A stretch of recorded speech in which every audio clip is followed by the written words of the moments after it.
black woman's child was brutalized by cops. She brought the whole department to court. The scream sliced through the thick summer air like a blade. "Get your hands off my daughter," Danielle Brooks shouted, her heels slamming against the hot concrete as she sprinted toward the gas station parking lot. The late afternoon sun bounced off windshields and sweat-slicked foreheads, but all Danielle saw was her 12-year-old Ava, curled on the pavement, a white officer's knee pressed against her small back. People watched, but no one moved. Someone fumbled for their phone, others just stared. Ava's voice was a broken whimper. "Please, I didn't do anything." Danielle dropped to her knees beside her daughter, her arms outstretched. "I'm her mother. Get off her right now." Officer Ryan Callahan didn't flinch. His partner, Officer Tate, stood back with one hand near his holster, eyes scanning the growing crowd like they were a threat. "She matched the description of a robbery suspect," Callahan said coldly. "Step back, ma'am." "She's 12, Danielle's voice cracked. "And she's wearing a school uniform. What part of her matches a damn robbery suspect?" But they didn't move. Ava was crying now, her face pressed into the pavement, knees scraped raw. Danielle could see the bruise swelling on her temple. Blood had matted her curly hair at the scalp. Danielle's fingers clenched around her phone in her coat pocket. She hit record. Her voice changed, lower now, firmer, deadly calm. "What's your badge number?" Callahan looked down, annoyed, but not surprised. "Ma'am, for your safety, I suggest you step back. You're interfering with a police investigation." "That's my child," Danielle snapped. "She's 12. You tackled her. You slammed her into the pavement. I will not step back. You're going to let her go, and then you're going to call an ambulance. Now." Tate moved slightly forward. "Ma'am, I'm going to ask you one more time." And then Ava vomited. Right there, on the pavement. That stopped everything. Callahan's face twitched. For the first time, he looked unsure. "Shit." He stood up quickly, wiping his hands on his pants like she'd infected him. Tate pulled out his radio and called for medical. Danielle didn't wait. She cradled Ava's head, her voice suddenly a whisper in her daughter's ear. "I got you, baby. I'm here. Mama's here." Paramedics arrived within minutes. Ava was barely conscious by then. The EMTs loaded her onto a stretcher. Danielle rode in the ambulance, silent except for the soft way she held her daughter's hand and kept whispering, "I'm with you. I won't let them get away with this." At the hospital, doctors confirmed a concussion, cracked ribs, and a shoulder sprain. But Danielle didn't cry. She just listened. Listened to the doctors talk around her, watched as a hospital social worker tiptoed into the room and asked if she'd like to speak to a liaison from the police department. "No," Danielle said, her voice flat. "I'll be speaking to them very soon, but not the way you think." That night, she sat beside Ava's hospital bed, her laptop open. She wasn't researching trauma protocols. She was digging into Callahan and Tate's records, disciplinary reports, use of force complaints, whispers in chat rooms, Reddit threads, and watchdog forums. What she found made her breath catch in her throat. This wasn't the first time, not even close. And in each case, the victims looked like her daughter. Black, young, vulnerable. In some cases, their parents didn't speak English. Some were undocumented. Others were dismissed because of inconclusive footage, or because the department conducted an internal review and found no wrongdoing. She scrolled, eyes sharp, absorbing every detail. And then she pulled out her second phone, the secure line, and dialed a number she hadn't used in years. "Hey, it's Danielle Brooks." A pause. Then a woman's voice answered with a mix of disbelief and caution. "Danielle, what the hell? Where have you been? Are you okay?" Danielle's voice was razor sharp now. I need you. I need the old team. I'm filing a federal case. There was silence, then a slow whistle. Let me guess, they messed with the wrong woman. Danielle looked over at Ava, still unconscious. They brutalized my daughter, she said, her voice shaking now, not with fear but with fury. And I'm going to bring down the entire department. The next morning, the Atlanta Police Department released a press statement. It was full of carefully curated phrases. Incident under review. Officers responded appropriately. Ongoing investigation. They didn't name Ava. They didn't name Danielle. But they called the situation unfortunate. That was all Danielle needed. She walked into the hospital lobby in a black pantsuit, natural curls tied back, eyes dark with purpose. Reporters were already gathering outside. Someone had leaked the incident footage. Someone had posted Ava's battered face. Danielle didn't speak to them. Not yet. She had bigger plans. She handed a manila envelope to a courier waiting at the door. Signed a formal letter of intent to sue the Atlanta Police Department and the City of Atlanta for civil rights violations, excessive force, and institutionalized cover-up culture. And that was just the beginning. Because Danielle Brooks didn't just want justice for her daughter. She wanted justice for every child whose voice had been silenced by a badge. And she wasn't going to stop until the entire system was forced to face her. Face them, and this time they would not be able to look away. Danielle stared at her reflection in the hospital bathroom mirror. The fluorescent lights cast a sterile glow over her face, but the fire in her eyes burned too fiercely to be dulled. Her hands shook slightly, not from fear but from the sheer weight of what she was about to do. She'd once been the youngest assistant district attorney in Fulton County. Brilliant, relentless, and precise. But after the wrongful conviction of a teenage boy she couldn't save, despite knowing he was innocent, Danielle had walked away. Not out of defeat, but because she knew she had to fight differently. Now that part of her, the old warrior, was fully awake again. When she stepped out of the bathroom, her phone buzzed with messages from old colleagues. Some offered quiet support. Others sent screenshots. The video of Ava's assault had gone viral overnight. The clip, barely 42 seconds, had already sparked outrage, particularly among black parents. She opened the link. It was grainy, but the scene was unmistakable. Her daughter in a yellow polo and khaki skirt, backpack slung awkwardly, walking across the lot. Then, without warning, the officers descended. Ava screamed. People gasped. One man muttered, "Jesus Christ, she's just a kid." Danielle's jaw clenched. She didn't cry. She didn't flinch. She saved the video to 3 separate drives. Back at home later that day, she pulled an old black file box from the closet. Inside were photos, clippings, notes she'd kept from her time in the DA's office. She laid out each name, each face of a young victim whose parents never got justice, and she whispered something like a promise. Not this time. Just then her doorbell rang. She expected it might be a reporter. Instead, it was someone she hadn't seen in 5 years. "Derek?" she said, stunned. Derek Lattimore had been one of the best investigators in the state, and once he had been more than that to her. Now he stood on her doorstep, hair grayer, eyes sharper. "I heard what happened," he said. "I'm in. Whatever you need." Danielle stepped aside without hesitation. "Come in." They spent the next 5 hours mapping everything they knew. Derek had contacts still on the force.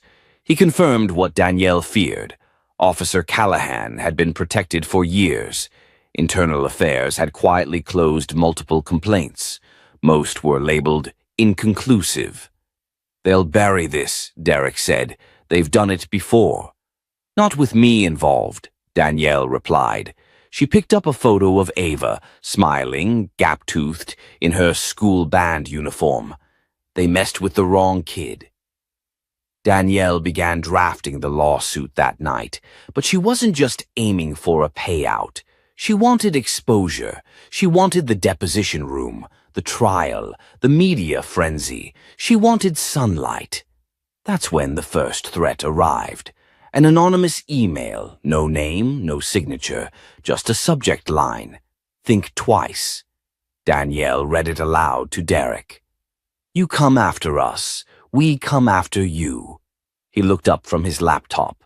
That came fast. She shrugged. Good. That means they're scared. But Derek didn't smile. Scared men do dangerous things. The next day, Danielle met with 3 attorneys she trusted, civil rights heavyweights from New York and L.A. They offered to co-counsel. She agreed, but made one thing clear. I'm leading this. No settling. No gag orders. We go to court. We go public. They agreed, and so the plan was set in motion. Then something unexpected happened. The hospital called. They'd reviewed Ava's scans again. There was more damage than they originally thought. A tiny fracture near the orbital bone, possible nerve trauma. Ava would need surgery. Danielle's chest tightened, but she kept her face neutral. She thanked the doctor and hung up. She'll be okay, Derek said quietly. Danielle didn't answer. Instead, she took a deep breath and walked into Ava's room. Her daughter was finally awake, groggy from the meds, but alert. Mom? Danielle sat beside her and took her hand. Hey, baby, how you feeling? Ava blinked slowly. My face hurts. I know, sweetheart, but you're safe now, and I'm going to make sure everyone knows what they did. Ava looked away, tears filling her eyes. Was it because I'm black? Danielle paused. Her throat tightened. Yes, she said softly, but that's not all you are.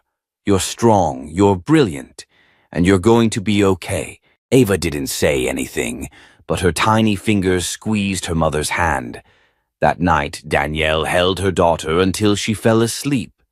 And then she got up, walked to her desk, and pulled up her case file. Names, incidents, photographs. She added Ava's name to the top of the list. The fight had already begun, but now it was personal, and Danielle Brooks? She wasn't backing down. Not for anything. Not for anyone. Danielle Brooks stood silently inside the courtroom gallery, watching as a line of blue uniforms filed past the glass windows, their boots echoing against the hallway tile. She hadn't been in this courthouse in years, not since the day she walked out after resigning from the DA's office. And yet everything felt eerily familiar. The smell of stale coffee and floor polish, the faint clatter of handcuffs from holding cells below, the unspoken hierarchy in every nod and glance. But this time she wasn't part of the system. She was the one holding it accountable.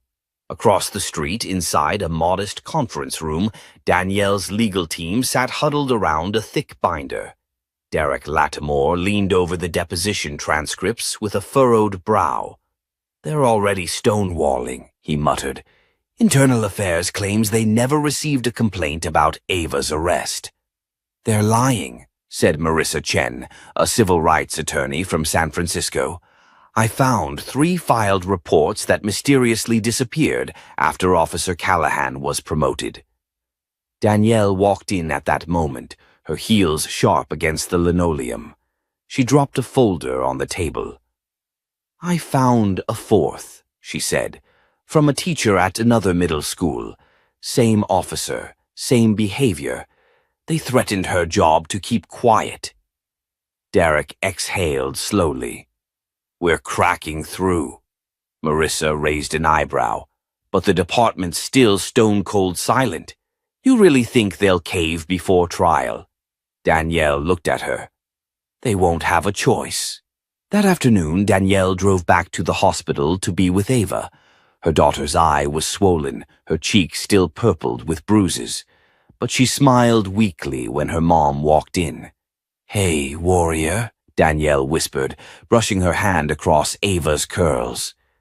Did you yell at them yet? Ava asked, voice groggy but playful. Every day, Danielle said, and tomorrow I'll do it louder. Ava giggled, but it quickly turned into a wince. Danielle's smile faltered. As she helped Ava sip water, her phone buzzed. It was an unknown number. She stepped outside to answer. "This is Danielle Brooks." A gravelly voice replied, "You really want to do this, counselor?" Her eyes narrowed. "Who is this?" "Just someone who knows how this game is played. Back off, let it die." Danielle didn't flinch. "You messed with the wrong mother." The call disconnected. That night, she and Derek sat on her porch, sharing a bottle of water and silence. The cicadas hummed softly around them. "They're getting desperate," he said. "They should be." Derek turned to her. "You ever think maybe this fight is too big, that they'll try to bury you, ruin your name, your license?" Danielle looked out at the stars. "If I lose my name but Ava gets justice, I'll wear that like a crown." Suddenly, a car rolled by slowly, too slowly. Danielle's hand instinctively went to her waist. Derek noticed and stood. The car didn't stop.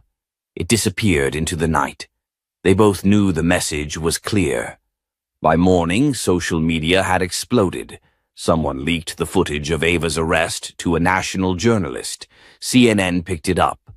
Then MSNBC. Twitter flooded with hashtags, #JusticeForAva and #StopPoliceAbuse. Danielle's phone rang non-stop. But the most surprising call came from the mayor's office. Mayor Karen Hastings was an ambitious, carefully composed politician, with a record of silence when it came to police conduct. But she was also up for re-election.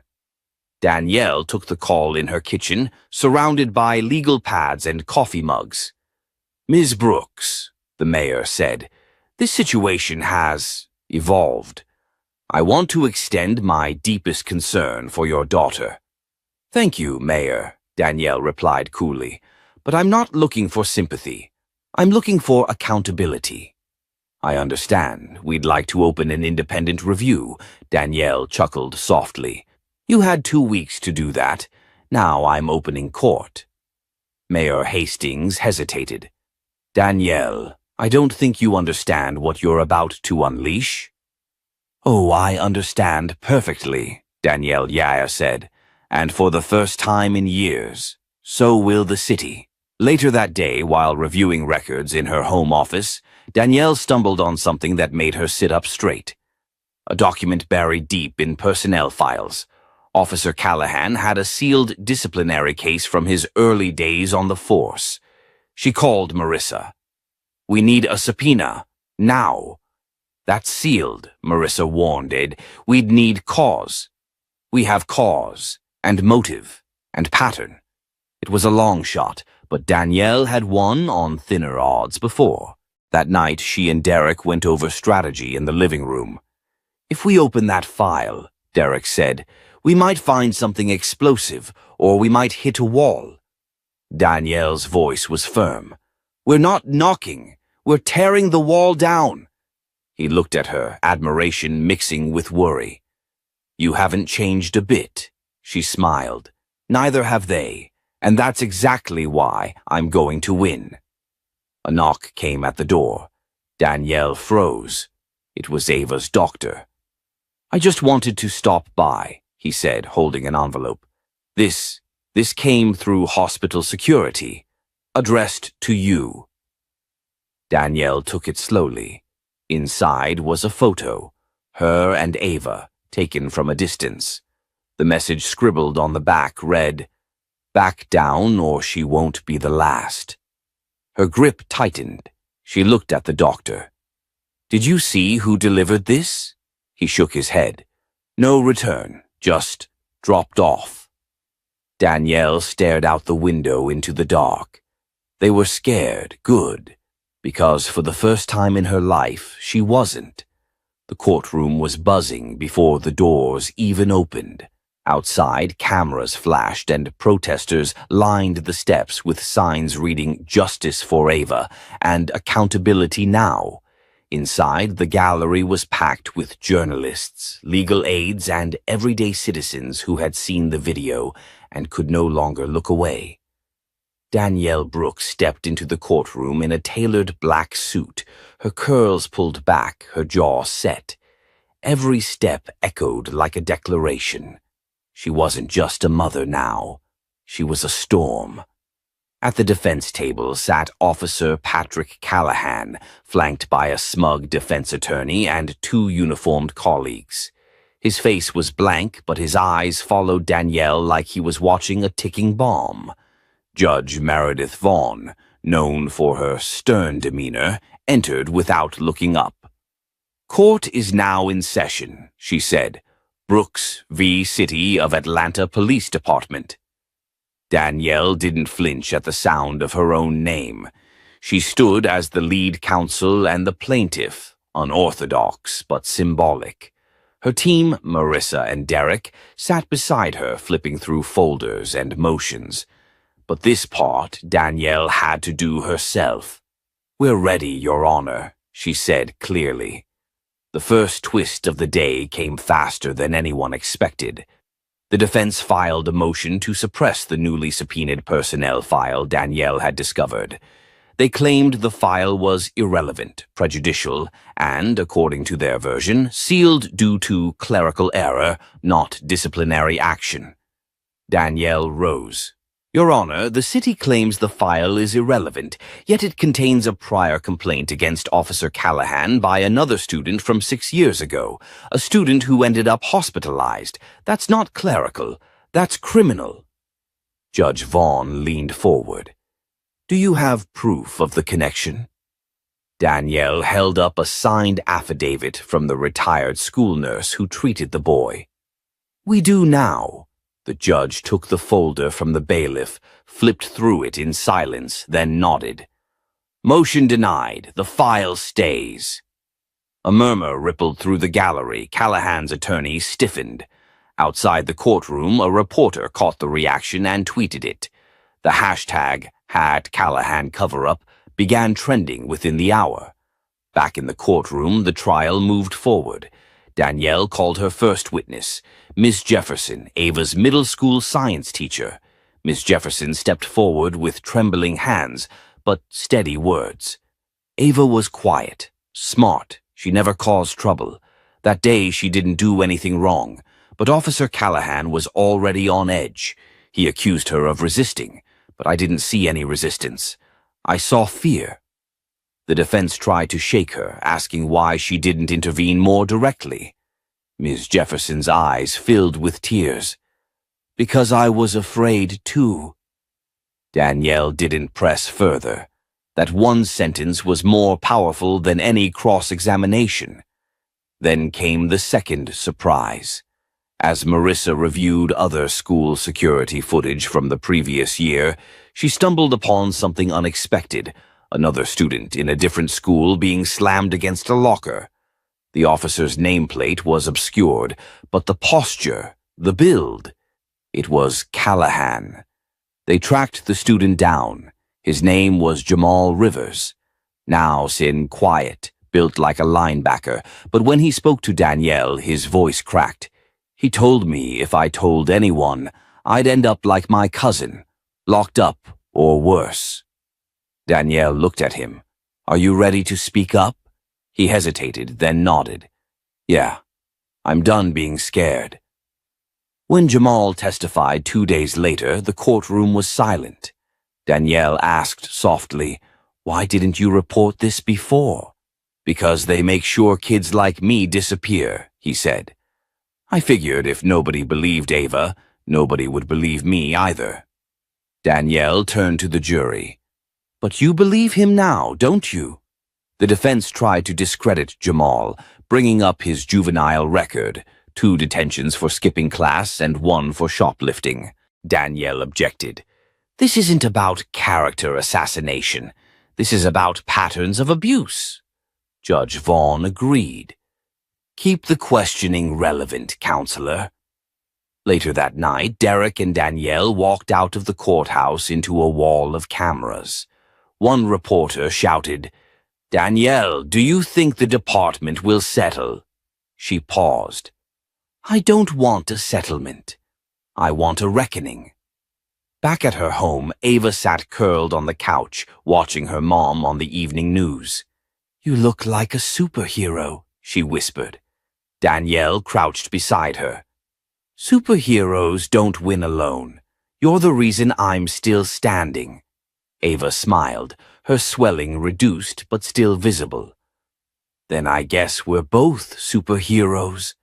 Danielle kissed her forehead. "You more than me." But outside, things were changing fast. The police union began pushing back, accusing Danielle of conducting a personal vendetta. Anonymous blogs surfaced, trying to smear her past at the DA's office.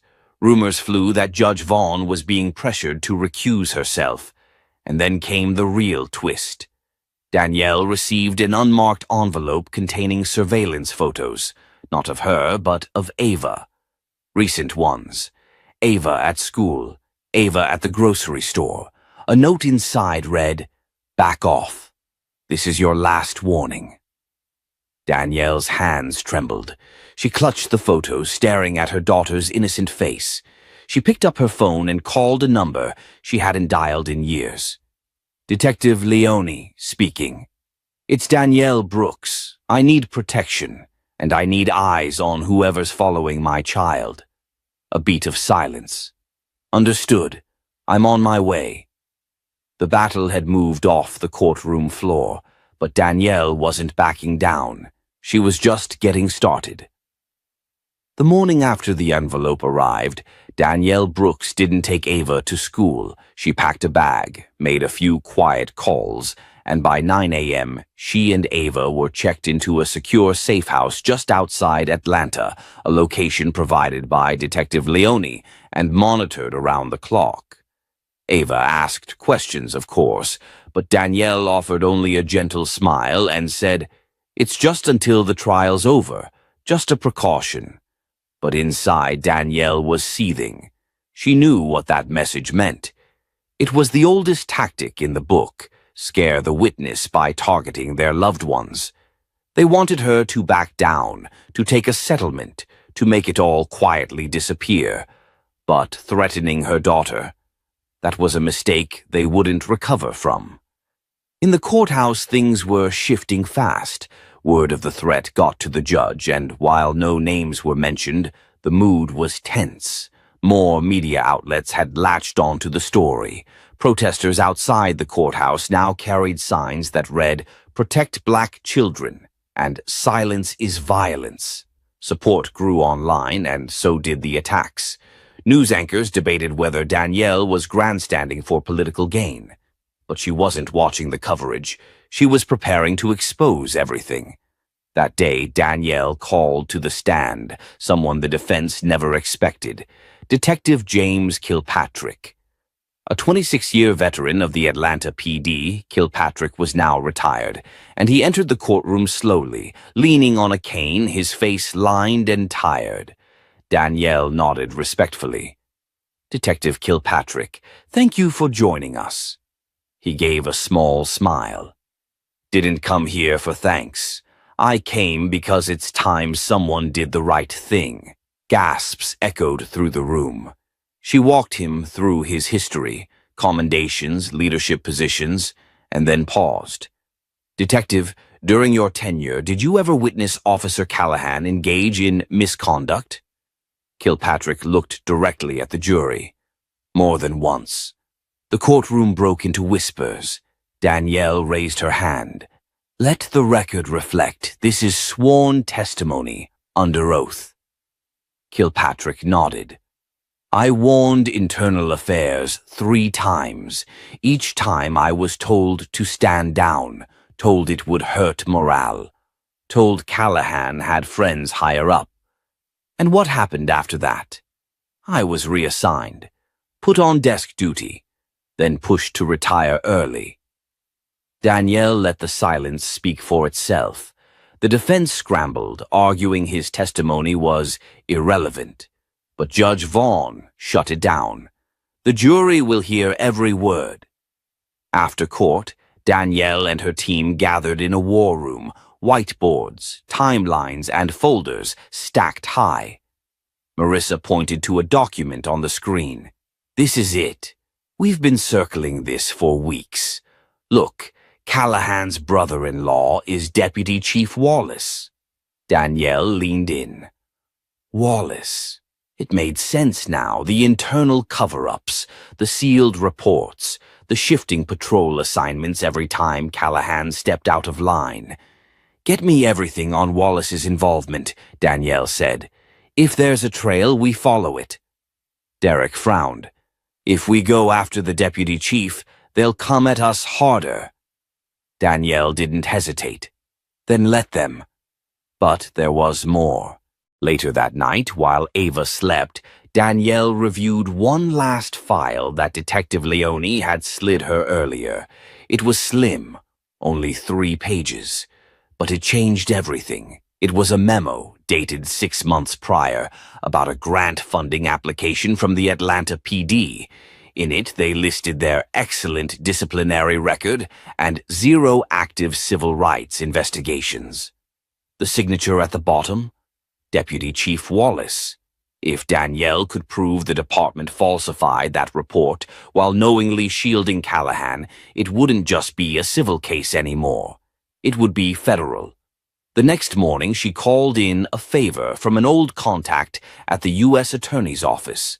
Jordan Hale, a former law school classmate, now working in public integrity. "You sure about this?" Jordan asked after hearing the details. Danielle replied, "They threatened my child. They falsified federal documents. They let kids get hurt and buried the evidence. I'm beyond sure." By noon, a federal inquiry had been initiated quietly. And the trial? It marched on. Jamal Rivers returned to testify again, this time backed by school records showing he missed 14 days of class after his assault. The defense still tried to paint him as a troubled teen, but this time Jamal stared them down. "You can say whatever you want," he said. "I know who I am now. I know what I survived." Danielle didn't need to add anything. The jury watched that boy, 17 years old and already battle-worn, stand taller than men twice his size. But just as they began to regain momentum, the defense pulled their next stunt. On day 4 of witness testimonies, a reporter leaked confidential medical records of Ava's post-incident treatment. The records were graphic, painful to read, and worse, obtained illegally. The courtroom was thrown into chaos. Danielle's hands shook as she clutched the report, knowing exactly what this meant. "They're trying to break me," she whispered. Marissa replied, "Or they're desperate. They know they're losing." Outside, the protests grew larger. Inside, so did Danielle's fire. That evening, as the courtroom emptied, she remained behind, alone, staring at the empty witness stand. This was where her daughter's pain had been put on trial. This was where the truth had started to rise, slowly, painfully, but rising nonetheless. Danielle turned toward the door, but before she left, she whispered to herself, "You're almost there, Ava. We're almost there." And somewhere in the shadows, someone was watching. Not just the court, not just the press, but someone who had a lot more to lose if Danielle won. The silence in the courtroom was sharp enough to slice through tension. Danielle Brooks stood with her hands clasped in front of her, eyes fixed on the judge as if willing the system itself to finally do what was right. Her calm exterior masked a war raging inside. It had been days of testimony, threats, press ambushes, and the steady erosion of privacy. And now the trial had reached a critical turning point. Across the aisle, Officer Callahan sat with his lawyer whispering frantically in his ear. His face, once cocky and composed, was tight with sweat. His eyes darted, rarely meeting anyone's gaze. He looked like a man who just realized he might not get away with it this time. Judge Vaughn's gavel came down with a dull thud. "We will now hear testimony from Ms. Brooks herself." The murmur that rippled across the gallery was immediate. Cameras clicked, reporters leaned forward, jurors shifted in their seats. Danielle approached the stand slowly. She adjusted the microphone with a steady hand and looked at the jury. "My name is Danielle Brooks. I'm an attorney, a mother, and for the last 6 weeks I've been fighting not just for my daughter, but for every parent who's ever been told to stay silent." Her voice didn't tremble. It rang. "I wasn't going to testify. I wanted the facts to speak for themselves. I wanted the experts and records to carry this case. But something changed. Someone released my daughter's private medical records. They tried to humiliate her. A child." She paused, voice thickening. "I won't let them twist her pain into silence." She turned toward Officer Callahan, then back to the jury. "You saw what he did. You saw the photos. You heard from doctors, teachers, even his own former partner. But I want to make sure you understand the human cost." Danielle described Ava's night terrors, her sudden aversion to male teachers, how she flinched when doors slammed. The courtroom was still. "She's 7. She should be dreaming about summer camp, not locked doors and patrol cars." Callahan shifted in his seat. Danielle's gaze pierced him. "And the system knew. You'll hear more tomorrow about Deputy Chief Wallace and the memo he signed, lying about internal investigations so they could qualify for federal funding." Gasps rippled through the room. "Yeah," she said, nodding. "They falsified paperwork to keep money flowing, and they left men like Callahan in power while kids like Ava paid the price." She sat down, not because she was finished, but because that moment needed no addition. It had landed exactly where she aimed, right in the conscience of 12 citizens holding justice in their hands. That evening, back at the safe house, Danielle watched Ava fall asleep to the faint lull of cartoons. Marissa entered quietly, holding her phone up. "You need to see this." It was a leaked email, an internal exchange between Wallace and another city official. It was bad, worse than they imagined. Wallace had personally intervened to block a civilian review board investigation into Callahan 6 months prior. He'd referred to Danielle's civil suit as a PR nightmare and suggested finding leverage to get her to settle. It was clear now. The threat Danielle received, the release of medical records, the delays in court filings, all orchestrated. Danielle leaned back in her chair. "They're not just trying to win. They're trying to destroy me." Marissa nodded grimly. "But now we've got them."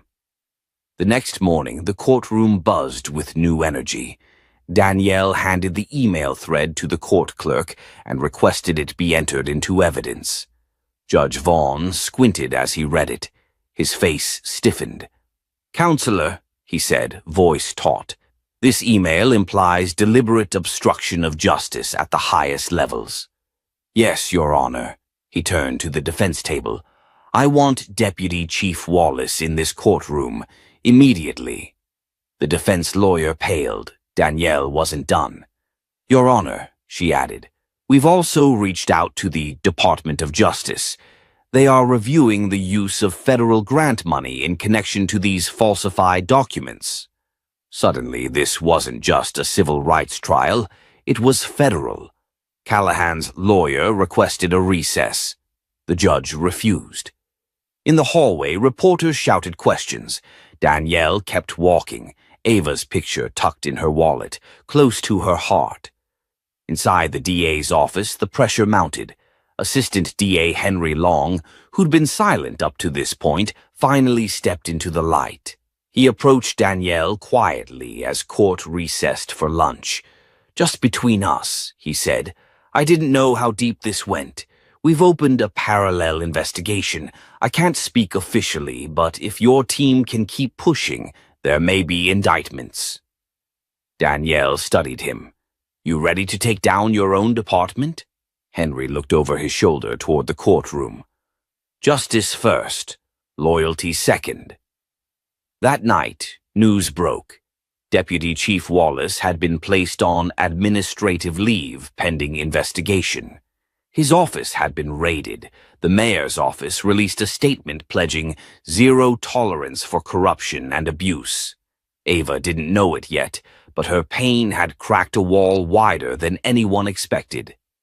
Danielle stood outside the safe house, staring up at the stars, the Georgia air heavy with humidity and hope. Tomorrow, Wallace would testify, and Danielle would be ready. Danielle's heels echoed across the marble floor of the courthouse like a war drum. Inside, the air was electric. Every seat was filled. Reporters lined the back wall, their cameras poised. Members of the public had shown up in droves, some holding signs with Ava's name, others simply there to witness justice in motion. Deputy Chief Ronald Wallace sat stiffly in the witness chair, a man who'd once walked into rooms with unchecked confidence, now looking like he was strapped to a grenade with the pin already pulled. The prosecutor approached slowly. "Deputy Chief Wallace, is this your email address?" Wallace nodded, throat tight. "Yes. And are you the author of this email sent on March 3rd to City Administrator Elena Hargrove, referencing the Brooks lawsuit as, quote, an emerging PR liability?" Wallace's lawyer shifted uncomfortably beside him. Wallace cleared his throat. "Yes. And in this email you advised against the activation of the Citizen Review Panel, correct?" "Yes," Wallace said, quieter this time. "Why?" Wallace's jaw twitched. "I didn't think it would be productive at that stage." "Isn't it true that a preliminary internal review had already found inconsistencies in Officer Callahan's report? That you chose to suppress that review?" Silence. "Deputy Chief, I was trying to protect the department," he said finally. "There were reputations at stake, careers." Danielle stood, her voice calm but cutting. "Your Honor, I request permission to question the witness directly." The judge nodded. "Proceed." She approached Wallace without breaking eye contact. "You weren't protecting reputations. You were protecting money. That DOJ grant came with a condition: zero tolerance for excessive force complaints. If the public found out about Callahan's prior offenses, the department could lose millions. Isn't that right?" Wallace looked down. Danielle pressed on. "So you buried the truth. You let a child suffer. You let a community burn to keep your budget clean." Wallace's lips parted, but no words came out. "You don't even deny it," she said. At that moment, something shifted. From the back row, someone stood up. It was Officer Marla Jennings, Callahan's former partner. She raised her hand. "Your Honor," she called out, "I'd like to speak." There was murmuring across the room. Danielle froze. Marla had gone quiet since giving her initial testimony days ago. For her to speak now, unsolicited, meant only one thing. The judge nodded slowly. "Approach." Marla stepped to the front of the courtroom and looked straight at Wallace. "I was there the night Ava was assaulted. I didn't stop it. I didn't report it the way I should have. I was afraid of losing my job. But I've read the emails. I know now that this wasn't just about one bad cop. It was about the people who let him stay bad." She turned to the jury. "You can't fix everything overnight, but you can start by holding the people in power accountable." Danielle met her gaze, surprised, but quietly grateful. Outside the courtroom, the city buzzed with updates. Every news channel carried the story. Wallace's testimony had exposed a long-buried pattern of corruption and suppression. Already citizens were demanding reviews of other misconduct cases. The mayor's office was scrambling. But inside the courthouse, the work wasn't done. Danielle returned to her seat beside Ava, who was now sitting upright, more alert, watching the proceedings with wide but steady eyes. She squeezed her mom's hand. "Are we winning?" Ava whispered. Danielle looked at her daughter, this small, strong child who had survived more than most adults ever would, and smiled. "Not yet," she whispered back, "but we're finally being heard." That afternoon, the judge gavelled the court back into session. The jury had returned early. Everyone tensed. The foreperson stood. "We, the jury, find the defendants, Officer Sean Callahan and the Metro Heights Police Department, liable for all charges brought forth in the civil complaint, including the use of excessive force, falsification of records, and systemic misconduct." A breath seemed to release from the room all at once. Danielle didn't cry. She just exhaled. And Ava reached for her hand, but just when it seemed the day was done, Danielle's phone buzzed. A message from an anonymous source. "Check the city contracts. Follow the trail from Wallace to the mayor's campaign fund. It's bigger than you think." She stared at the message, her stomach tightened. Beside her, Marissa leaned in.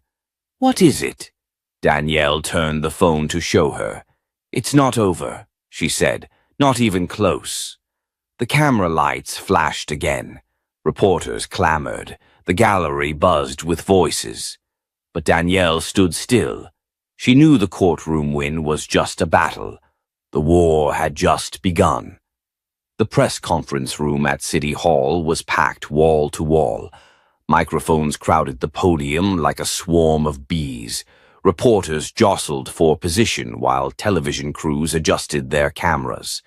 But the moment Danielle Brooks stepped up to the mic, the room fell still. She wore a simple black blazer, no makeup, no flashy accessories, just her voice and the truth. "My daughter was beaten by the very people sworn to protect her. They tried to silence us, but we refused."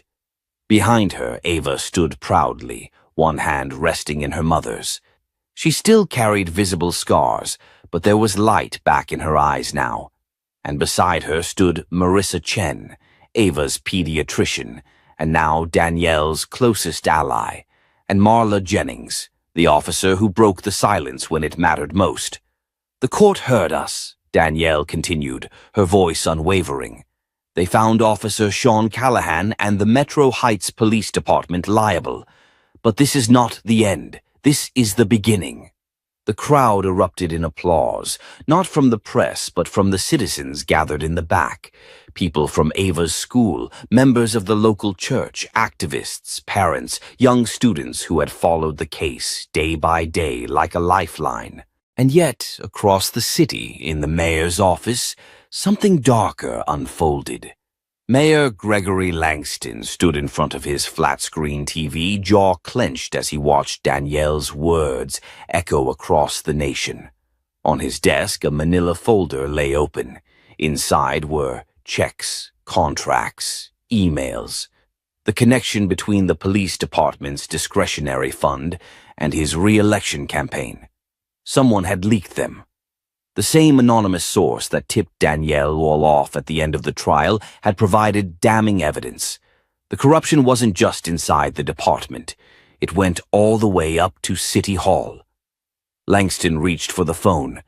"Get me Wallace," he barked. "Wallace is gone," his aide whispered. "He resigned this morning. Word is he's cutting a deal with the feds." For the first time, the mayor's confident facade cracked. Meanwhile, back in the conference room, a young reporter raised her hand. "Ms. Brooks, now that you've won, do you plan to return to federal law?" Danielle smiled, but not with triumph, more like purpose. "I never left it. I only paused. And yes, I'll be back. But this time, I'm not walking into a courtroom alone. I'm walking in with every family who's ever been told to be quiet, with every mother who's been made to feel powerless. She looked directly into the cameras. And if they think this ends with Ava, they're wrong. This isn't a moment. This is a movement. Ava squeezed her hand tighter. Later that evening, they returned home to a porch covered in flowers and cards. Strangers had left thank-you notes. Kids wrote Ava letters. And on the kitchen table sat a single envelope, no return address. Danielle opened it. Inside was a photo, black and white, slightly grainy, of a young black woman in handcuffs. The note beneath read, "She was arrested in 1996. No charges, no record, no justice. Please help us find her family." Danielle looked up at Marissa, who'd just stepped into the room. "They're already coming to us," she said quietly. "You going to answer?" Danielle nodded. All of them. In the days that followed, the city underwent a shift. A full DOJ investigation was launched into Metro Heights' Internal Affairs Division. Chief Bannister was placed on indefinite leave. Officer Callahan was arrested by federal agents for perjury and civil rights violations. And Mayor Langston? He was indicted on corruption charges after Wallace agreed to testify. Danielle didn't celebrate any of it, not publicly. Privately, one night, she sat on the edge of Ava's bed and watched her daughter sleep, a soft smile playing on her face. Then, finally, a tear slipped down her cheek, not from sadness, but from release. Justice hadn't restored what they lost, but it had stopped the bleeding. And maybe, just maybe, it could help others heal too. To our viewers, if this story moved you, if it made you feel seen or made you think about the justice we fight for every day, then stand with us. Share this story, talk about it. Demand better from the systems around you, and most importantly, subscribe to the channel, because we're not done, not even close. We're just getting started.